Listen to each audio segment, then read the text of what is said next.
other writers who will just not even think about it, just write from the heart and get it out there and hope there's an audience. I don't think it's right or wrong, but I think it's a really, really interesting discussion. Yeah, I think the every other day, Sorry? the other day, write for yourself, edit for the audience. Yeah, that's that's similar. It's a good point. It's similar to what we're talking about in terms of fear. Like if you're thinking about the audience and that makes you operate with fear, so that it restricts your writing, then I don't think you can write with an audience in mind. I don't, but. Also, there's a lot of, you can be flavour of the month and then you can be gone. It's such a fragile thing. And we live in a society where it's always the next big thing, the next big thing, the next big thing. And, it really, I can tell you now, a lot of successes are timing. There can be a great book written of a certain kind, and then 15 years later someone writes a similar kind of book and it takes off because of time. You can be ahead of your times, and all these factors are swirling around you, and they can drive you mad, inhibit you, destroy you, right, in terms of creativity. So really, in the end, it is a bit of both. It's a bit of this thing that, well, I always go back to, well, why was it in the first place that I wanted to write? I always, when I go into those states, and I get worried about these things, as most writers do, because you're making a living out of it too, for God's sake, So, but when I get too much into a state about these things, I say, well, look, what was it that made me want to write it? And I try to tap back into it, and it's something, what is it? You're tapping back into the mystery that goes back to why did the cave people want to put drawings of what their life of hunting scenes or whatever on that rock. What is it within the human? And I think if you go back to that, you're in the right place. When you mentioned about writing the right book at the right time, I'm thinking about all those poor authors in the 70s and 80s who wrote all those books about wizards and schools and they sold 1,000 copies. You have a question? Yeah, I wanted to know how you can make a transition from, I don't think I like the style on my own voice and the old rhythm on my life, but I have no idea how to go about being able to do that for my living, is that something that I'm crossing into with the idea of perhaps do I need to go and study that, do I need to go to do a course of that where I will learn how to be living from writing, or it's not guaranteed, and also I am so fragile, not so fragile my ideas, but I don't know if I have that quick skin, if I have certain stories of mine which I'm will love them, I don't want somebody to keep me down, and then I have other ones that I'm not so bothered, I don't know, it's very difficult, I think, because I have a lot of ideas, I have built lots of different worlds in my head as well, and I have little snippets in this, that, and the other, and it's like, am I going to focus all my time on writing this one? It takes time, to write as well, so I don't know how that's a very good, very huge question. What you just said is very important. It does certainly take time. One of the things I would say to students is, when they first start, I tell them, it's going to take time, you're going to work hard, it's going to take years, and you're sitting here right now thinking you're going to be the exception. And I say it's good that you think you're going to be the exception, because otherwise you would stop right now. But you're not. But you'll find that out. And but maybe they are. Sorry? Maybe they are. There's no exception to the fact you've got to work hard and take some time. There is no exception. That's what I mean. That's what I've referred to. Those are huge questions. That's a huge question. Yeah, I'm not quite sure where to start. I think I heard Jane London speak about the Golden Age and various other books at the Byron Bay Writers Festival, and I think most writers of fiction have a day job, right? And uni's my day job, but I love it because I said it's generous and generative, it feeds the work. So for me, it's like I've said, I've delivered Thai takeaway, I've cleaned houses, I've done heaps of crappy jobs. This feeds the work. So I think what Jane London said at that festival was, and she's someone who does write full time, but she said, if my family, I've got a big family, if my family had to live off what I make from my writing, and she's a celebrated Australian author, we'd have been starving, we'd have been goners, So Yeah, I mean, I don't know there's no simple answer, but I think writing work is translatable. So I love fiction. I'm a short fiction addict, but I've worked as an editor in the corporate sector and done others. So I think there's no simple answer. It's a matter of, there's someone who works in our department at Swinburne, and she writes children's fiction. She works in admin. She said, I don't take my work home. I can do my writing work. So I think this it's a really, really complex one that I think that most writers do this all the way through their life to find the balance that's going to allow them to do what you're talking about, to answer those questions for themselves. Well, the average income for a full-time writer, a successful one, if you're just writing fiction, is something like $12,000, so you have to have another plan. Plan B. It is a profession where you never lose that sense of insecurity. You've got to be prepared for that, certainly. But it's also the best way in the world.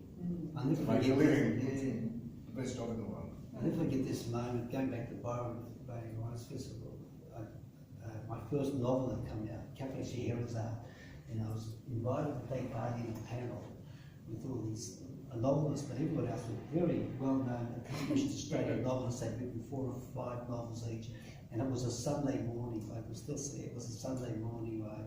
It was beautiful out there, Byron Bay. The ocean was just behind the side, and we're sitting in this big tent, and everyone was telling me wonderful stories about their writing and how great it was. And up stood, I think I'm all right by saying the name, but Roger McDonald, a brilliant Australian writer, already written many successful novels. He got up and he said, I am so depressed.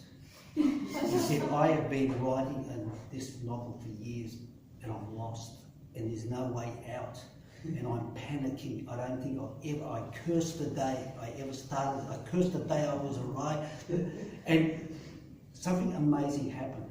It just turned around, and the whole discussion there, it became a confessional. That I can still remember the birds were singing outside, and I was looking longingly outside, and it became a confessional. People were starting to talk about their failures, and you've really got to be prepared to fail.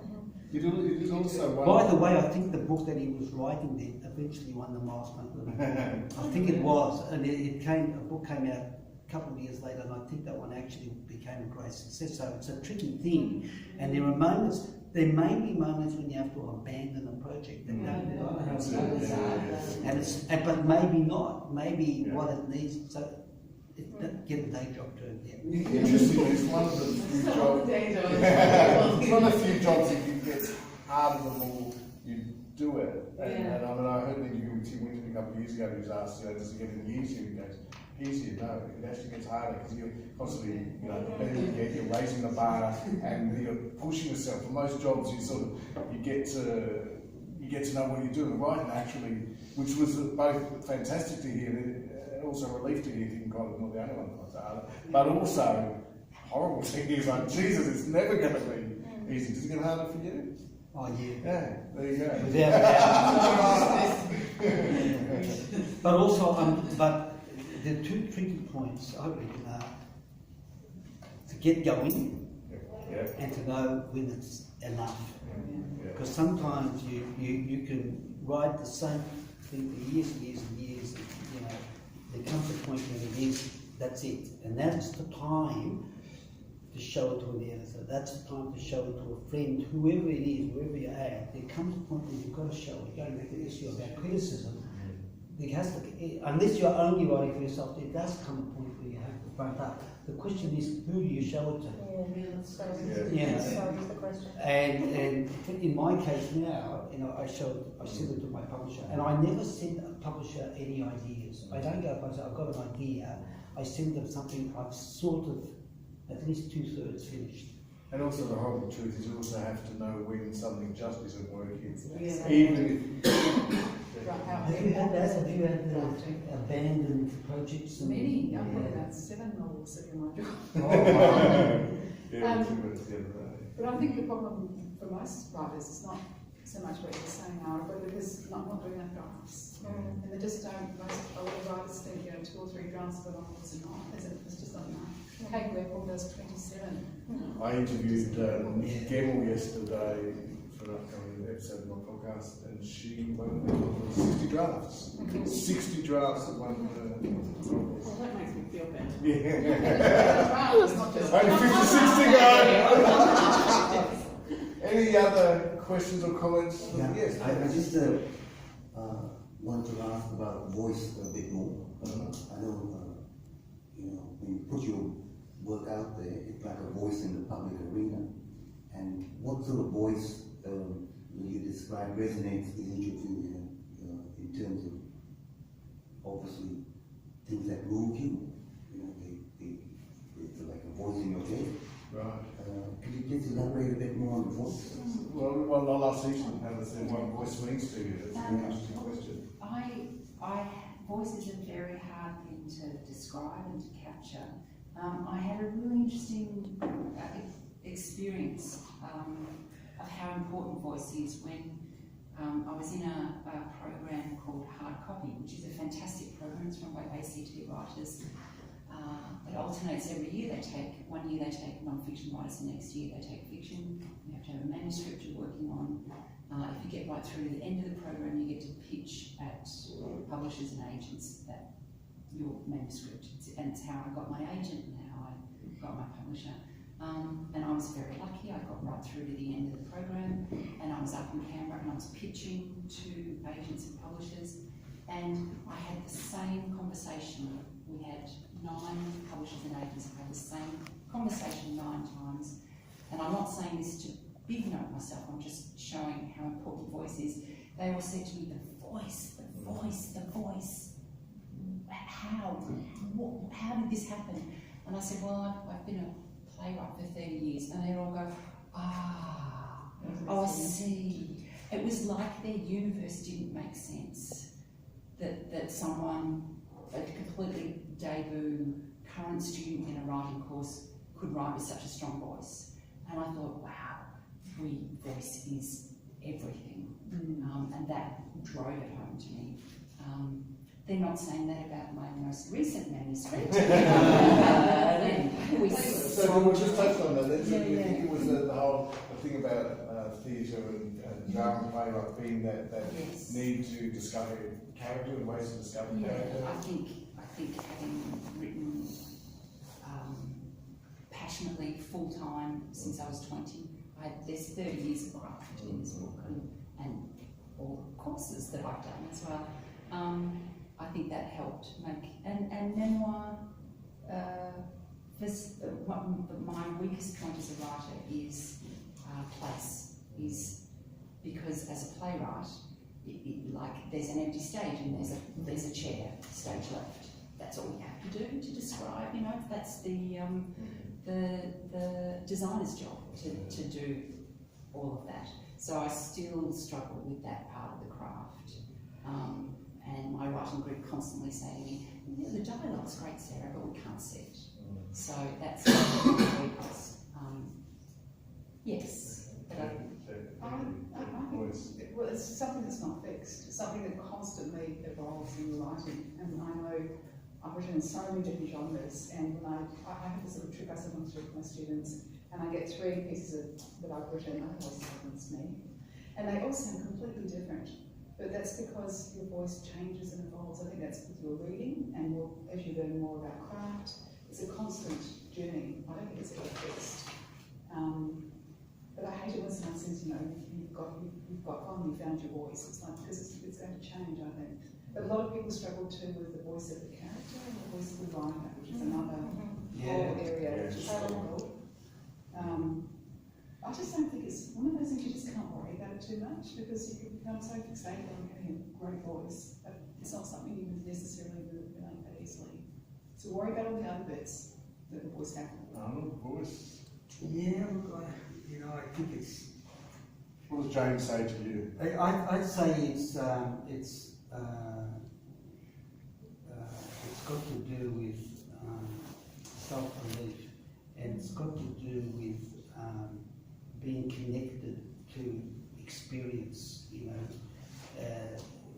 your own, and also then working through your characters. It's not an easy thing. But I'll just tell you this quick anecdote that I came And it goes to the meaning, what author meaning is. What is the meaning of author? What's the meaning of being an author? Now, I came to a school, worked just one-off, workshop with year 10s, and the exercise was a moment in time, a passion of yours, I gave them all kinds of instructions about being present at blah, blah, blah. Anyway, and the exercise was called painting the words, something I often gave in this situation. And the teacher said, see that student there, he hates writing. He can't wait to leave school, actually. I went up to him and said, why do you hate writing? He says, well, it's boring, and I've got nothing to write about. So I said, make a list of the things you're interested in. He made a list, and the top of the list was surfing. I said, what's it like going surfing? He said, words can't describe it. So then I said to him, I asked him a writer's question, right? What's the most amazing thing that's ever happened to you when you've gone surfing? He says, oh, I caught the perfect wave, a tube in Bali, down in the sea, in Bali, right? And I said, what's it like writing? Words can't describe it. So, what do you do? I wanted him to reimagine it. I wanted him to experience it. I wanted him to, all these things, but if I would have said that, he would have said, what are you talking about? What I said to him is, close your eyes and get inside the wave now. He said, that's stupid. I said, no, just do it. I'm getting paid for this. You're going to die one day, do it. So finally, he closed his eyes and says, now, has the ceiling, the floors, and everything disappeared? You're in, he said. And then I asked him, not what do you feel? I asked him, but that would be, words can't describe it. I said, what do you see? What do you hear? He said, I'm surrounded by a wall of glass. Write it down. What do you see? Diamonds are crashing against the wall. Write it down. What do you see? Here next, a blast of wind tunnels through the tube. I hate writing. Now he's saying, I'm surrounded by a wall of glass. Diamonds are crashing against the wall. A blast of wind tunnels through the tube. Hasn't used one adjective. He's done all these amazing things. The whole thing is just metaphorical. But really, he wouldn't even know what metaphor meant. What was happening is that he was totally and utterly tuning into something. And this voice was coming out of that was amazing. And he was an author. What is an author? It's connected to the word authority. An author is an authority on something. And he was a great authority on that. And I think all the stuff about voice and all the rest of it, it's got something, and authorship's got something to do with that, that somehow you can own this experience or are able to then apply that to getting into the shoes of someone that's totally not like you, I'm not only talking about memoir or whatever, it can then be applied across the board. So broadly, I think for voice, I always think lens. I say lens is everything. And so I totally agree with what you're saying. And if you can capture the world in sensory data, concrete and specific detail, wall of glass, diamonds, through a lens, right? The lens of another, like writing is an act of empathy, right? Because the characters in my story are not all me, right? So this idea of inhabiting the lens of another, using concrete and specific detail, for me, that is where voice comes from that, whether we're writing in the eye or the third or the close third or whatever technical kind of, however we want to deconstruct it in a technical way. I think voice is all about lens. Why do we see what we see? How do we know what we know? How do individual characters in our story? And broadly, authorial voice is a whole other conversation. But I think if, in the way that publishers grabbed onto your story and talked about voice, they're talking about that. They're talking about inhabiting a lens, and because it's authentic, because it's sensory, because, as we said before, as I was saying before, there's a capturing of the unsayable, something that I see there that I didn't know was there to see. Voice, lens, I reckon it's always lens. Lens is everything else. I think quite clearly, the closer you are connected to what you're writing about, the more that voice, whatever it is, comes out, and the further away you are, the less likely it is, whatever that was. And happy with Sarah's book, she's very, it's her story, she's very there, so the voice just blasts out. Yeah. Yes. I didn't want to talk, but because my English is very terrible. But I was inspired by Arnold's story. I just want to share that I believe writing can be taught, but in Indonesia, I feel it. Writing is different with mathematics, that teachers give examples and anything. Writing in Indonesia taught by sharpen our feelings, because writing is not the hands work only. It uses 5 senses of our body. It uses eyes, its ears. And when in my community, I learned writing by sometimes they take me to the top of the hills and they close my eyes and they just ask me to feel anything, ask me to smell anything, ask me to hear anything. And that is the point of the teaching of the thought of writing, not by giving examples, not by giving the class and the theories and anything, but to sharpen our feelings, to sharpen our hearts. So true. That Yeah, is that's- so true. And I think that, you've got to be alert. And you can get better at being alert. You can be better, you can get better at the art of observation. You can get better at being in the witness state, being a witness to what Margaret Mead, one great thing I learned in my anthropological studies, I was fortunate to have Margaret Mead as a teacher at Columbia University, and she was amazing. And she had a term, be a participant observer.